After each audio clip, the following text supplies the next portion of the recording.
Hey everyone, it's Robbie here with Rob D, and we have an action-packed market update for you.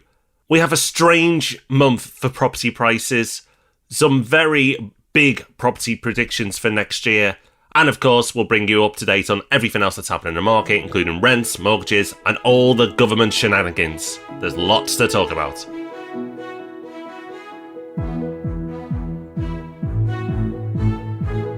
Welcome to the Property Podcast. Thank you for joining us, where we take some of what we've learned from advising a property fund and putting together hundreds of transactions every year and bring some of that insight to you for free. We also share what we can in the Sunday Times. And this Sunday, we're helping an investor who spotted a property with cladding and reckons he might be able to make the best of that situation to grab a bargain. But can he? And how can you do the same? Pick up the Sunday Times for the answer to that one. But for now, let's get into our market update. What a month. Absolutely tons going on.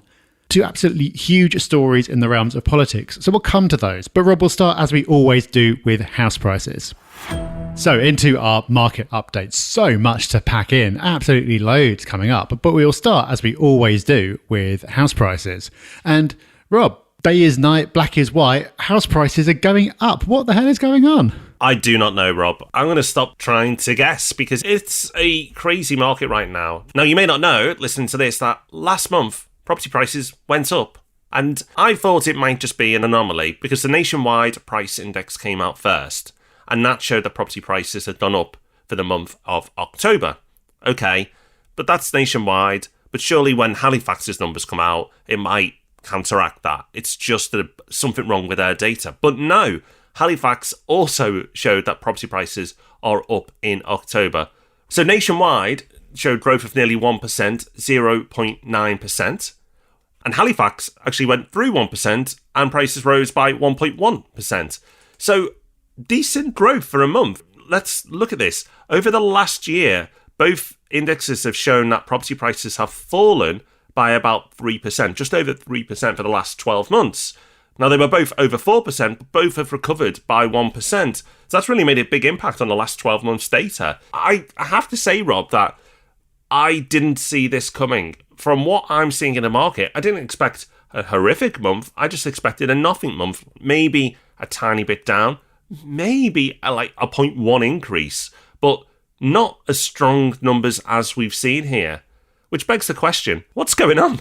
I wish I knew. I don't. There's a real danger. If it puts on another good month next month, there's a chance that my prediction for the year's prices might not be wrong. And it was looking very wrong at one point this year.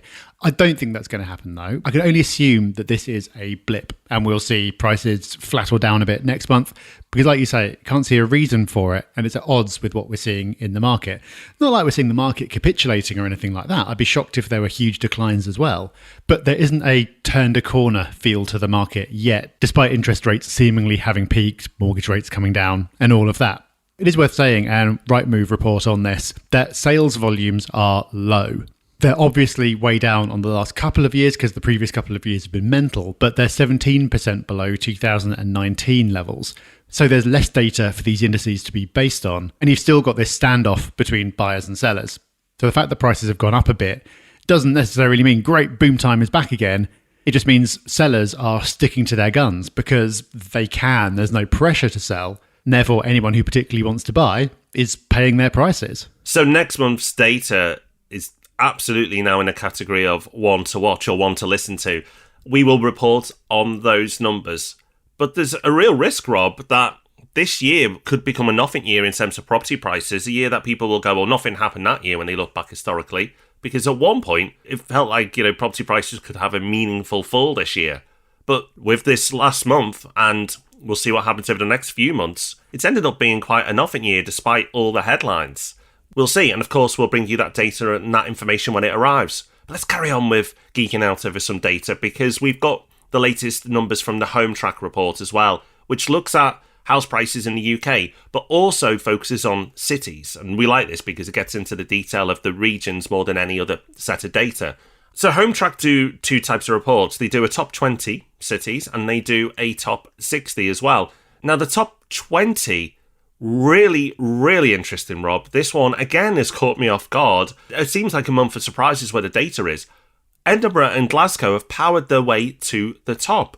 We may have get closer to our predictions on house prices this year, but Home Track is now at risk of ruining our predictions on best places to invest. Yes, the areas we recommended are in the top 10 and doing quite well, but I don't believe that we had Edinburgh as our number one choice, and currently Edinburgh is the strongest performing place in the UK in the top 20, showing positive growth of 1.2% this year. Other cities in positive territory are Glasgow, Belfast, Newcastle, Leeds, Birmingham, Liverpool and Manchester.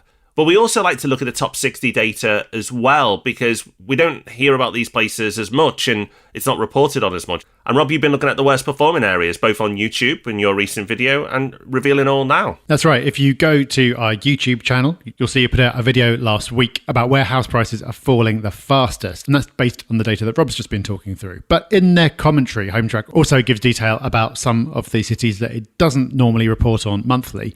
And that reveals that the biggest falls over the last year have been in Colchester, Luton and Brighton. And that's not particularly surprising. These are all places in the southeast that are already relatively expensive compared to the rest of the country and where prices have performed well over the last couple of years. So, of course, most vulnerable to falls.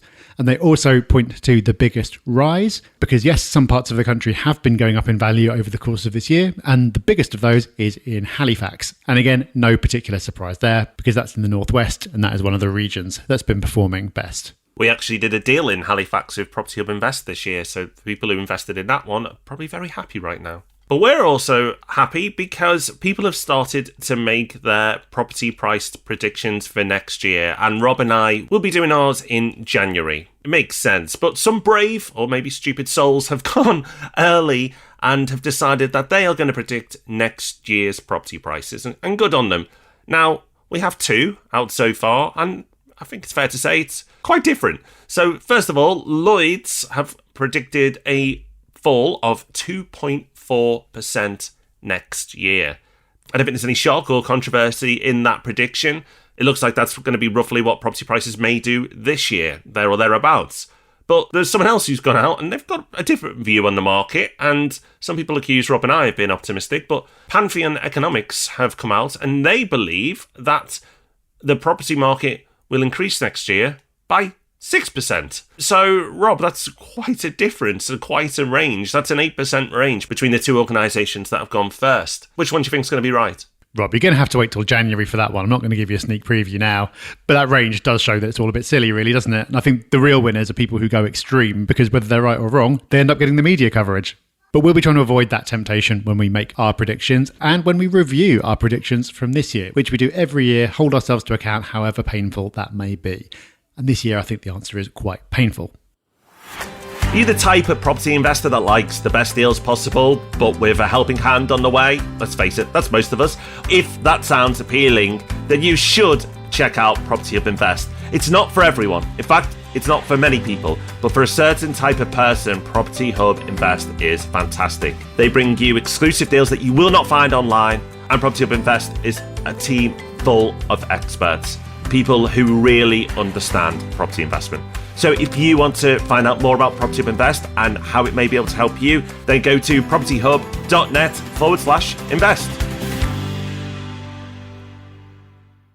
Let's move from house prices on to rents, which I don't think we need to dwell on too much because it's same old, same old. Rents going up really fast is a one-sentence version of this. Rents, in fact, are rising at the fastest pace since records began, which sounds dramatic until you learn that records began in 2016 in this case, so it's not all that exciting. But something else that caught my eye, Rob, is that the city of Edinburgh has declared a housing emergency, citing the highest rental inflation rate in the UK at 13.7% and more than 200 bids for each advertised rental property.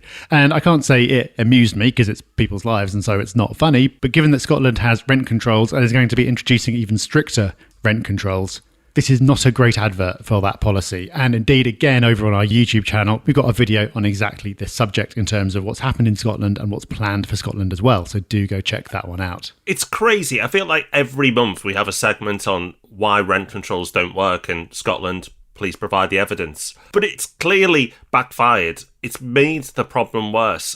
Absolutely probably delivered with good intentions, but it doesn't work. So doubling down on something that doesn't work is it's frankly terrifying for those in that market, those who are trying to rent a property anyway. If you are an existing landlord and you've got a property that comes to market, well, then I suppose you're going to be quids in. But it's just a bonkers market. It doesn't make sense. And you'd like to think that people running things in Scotland would have the intelligence to see what is happening here and not double down. It seems that it's either down to one of the two S's, them being stubborn or stupid, and I don't know which one's better. But while rents race upwards across the nation, mortgage rates have held. And I think we can all breathe sigh of relief there. 5.25%. It was expected, but it was nice to see it delivered. And possibly that is one of the reasons why the numbers in October were surprisingly strong, because interest rates have held. And not just held, but people seem to believe that they're going to be sticking around this level for the foreseeable future. Now, things change. That's not a prediction. That's just general market sentiment. But if rates do hold and rents continue to rise, then the numbers on property investment opportunities are going to improve. Makes sense, right? So the rates going up have not helped, but that's been offset by the increase in rents that we've seen. But now if rates hold and rents continue to rise, then it's going to create interesting opportunities, and yields will naturally improve because of that. So one to watch. If interest rates hold and rates carry on as they are, then those dynamics will change, and it will make investment more attractive for buy-to-let landlords. We, of course, will keep you updated on that, and if that trend starts to happen and more landlords come into the market, then of course we'll let you know. At the moment though, it's going backwards, and each year there's a net loss of landlords active in the market. Will that change if the yields start to improve? We'll see. It's also been a very busy month in the realm of politics, with two major pieces of legislation being spoken about. So the first of those is the rental reform bill. You'll remember us talking about this earlier in the year, hopefully. This is something that's been pending for literally years, which among a whole package of measures, which is supposed to make life better for renters, proposes to ban no-fault evictions. This had its first proper debate in Parliament earlier in the month, and it did pass that stage. It was voted through in the end. But the government blinked before the debate even started, and they linked the abolition of no-fault evictions to court reform, formally saying that they won't do that. They'll do other parts of the bill, but they won't do that part until the courts have been reformed. So it's going to be really interesting to see what happens from here, because the next stage is that MPs have chances to propose amendments. And of course, many of them will be trying to get it amended so the court reform bit is taken out or watered down. And of course, it's entirely possible, you might even say likely, that there'll be a change of government next year or soon afterwards. And the Labour Party has already said that if they come in, they will scrap no-fault evictions straight away. So this certainly isn't the end of the matter. This is going to keep on being a big story for probably most of next year. And we'll update you here on the podcast, we'll update you on our YouTube channel, and we keep you updated with the news in our free weekly newsletter, Property Pulse. So if you haven't signed up to that yet, now would be a good time to do so. You can do it at propertyhub.net/pulse. But that's not it, Rob, because we've also had leasehold reform. Well, the promise of it, at least, yes. This was in the King's speech when he opened Parliament last week, saying that the government will be bringing forward a leasehold reform bill. And as you know, they've been making various changes to leasehold over the last few years. So this is another stage in the journey towards, eventually, it seems, leasehold going away completely. So there are a few things that are apparently going to be in there. There'll be no new leasehold houses. That'll be banned. In practice, everyone knew this ban was coming, so they haven't been created anyway recently, but it's in there. For lease extensions, if you extend a lease, instead of getting another 90 years, you'll get another 990 years with zero ground rent. So that's pretty cool. There are various other bits and bobs about the process to make things easier when you're extending a lease or transacting a leasehold property. And there may be a cap on existing ground rents. That's not certain, but it may be added later. So if you've got one of those nasty historical ground rents where it doubles every 10 years or something like that, there may be something around that. None of that is very controversial. Everyone seems to want it to happen, except presumably freeholders. So I imagine that will go through fairly easily next year. What's not in there is a ban on the creation of new leasehold flats. So the government has been talking for ages about doing away with leasehold. That will not happen as a result of this bill as it stands, because leasehold houses will be banned, but leasehold flats won't. But again, politicians will have a chance to put forward amendments. And there are apparently a lot of backbenchers who are going to try to get it amended to bring leasehold flats into scope. And just to be clear for anyone who owns a leasehold flat, that doesn't mean that your property is suddenly going to be banned or anything. It means that in future, flats will probably end up being common hold, which means there's no ground rent and you get more of a say over decision making. But if you bought a flat over the last couple of years, ground rents for flats have already been set to zero by law. So you're all good. It doesn't make too much difference. I know that's a lot to take in a short space of time. So we've got a video about this as well. Been busy over on YouTube. So head on over there for more of the detail. So there you have it, a roundup of the biggest news stories in property this month. And there's been a lot going on. It's a really interesting month. Is this the turning of the tide? It feels like it might be the end of the bad news. So it might not be the start of an incredible run for property, but I get the sense that it could be the worst of this year is over and things might gradually improve from here. We will see. That is not a prediction, but it's just a feeling. Let's look at what happens over the next few months together, go through the data over the next few months to understand what is really happening. But regardless, it's better to have a positive month than a negative month. And I think overall, we can say we've just had a positive month. Well, there's more positivity to come because we've got time for Hub Extra, the part of the show where we bring you a little bit more, something else that's going to enrich your lives in some way. And Rob, you brought one of my favourite types of resource because it seems to be a money saver. It is. So many of you will be members of Audible, and that's great. I also have been a member of Audible. And when you use Audible, you really cherish the credits that you get. And I put quite a bit of effort into trying and pick the books that I think I'll really enjoy. Now, sometimes I get that wrong, and it can be really frustrating. But there's a little known feature with Audible that can make a big difference to your happiness, which is you can get those books refunded.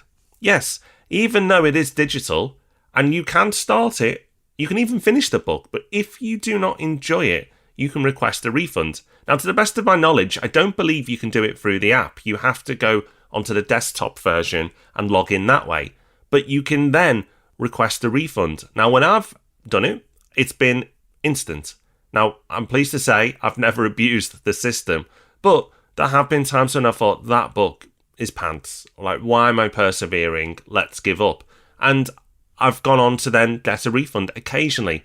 I may only use it a couple of times a year, but it's just nice to know that that exists because it takes the pressure off of you thinking, oh, am I going to waste my credit or not? You can try it, and if it's no good, get it refunded and try something else. So I'm not recommending this so you don't get 10 refunds done so you get loads of credits. You might be able to do that. It's not something I do. I'm not sure how the usage policy is around this, so you do that at your own risk. But I'm sure if you use it occasionally, like I have, you'll be fine. But it's amazing how few people are aware of this. So do take advantage of it if you are an Audible member. Well, that is us done for this week. Thank you for joining us for this packed market update. We'll be doing market update again next month, of course. But you don't have to wait that long for more from us because we'll be in the Sunday Times on Sunday, here with us, Rob and Rob, on Tuesday, and back here for the centrepiece of the week, the Property Podcast, next Thursday. Until then, have a great week. Bye-bye. Bye-bye.